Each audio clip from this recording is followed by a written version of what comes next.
બરોબર. રાવળવાસમાં પાણી આવતું નથી 3 દાડાથી. ટંકર વેચાતું લાવીને અમે પાણી લાવો છો, બરોબર છે. બધે ઠાકોરમાં બીજે ટંકર આવે છે, અમારા રાવળવામાં ટંકર આવતું નથી નગરપાલિકાને, બરોબર. બોટિંગ લેવા હવે તમે આવો, બોટિંગ લેવા તો હું દોડીને આવો છો અને કોઈ પાણીની વ્યવસ્થા અમારે નથી. અમે હેરાન થયો છો, કેમ તકલીફ છે, હેડાતું નથી, પાણી ભરાતું છે. આભર જૂના ભીમાદરાવાસની બાજુમાં રાવળવાસ પાણી 3 દિવસથી આવતું નથી. બધાય પાણી આવે છે, બહુ સમસ્યા છે, ગટર પાણી કોઈ અમારું સાંભળતું નથી. વારંવાર અરજી આપવા છતાં હવે વોટ પણ આપવાના નથી કોઈને, બરાબર. કેટલા સમયથી પાણી નહીં આવે? પાણી 3 દિવસથી નથી આવતું. રાતે બધે પાણી આવ્યું છે, હવે પાણી નથી આવ્યું.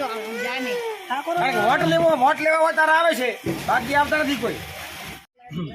બાબર જૂના ગટર લાઈન ઉભરાય છે, અમારે ગંદકી બહુ થાય છે અને કોઈ સમૂહ કરવા આવતું નથી. એના માટે નમ્ર વિનંતી છે, આ કરી જો. અમારે આ રોગચાળો ફેલાશે અને બાળકો મોજા થાય, જવાબદારી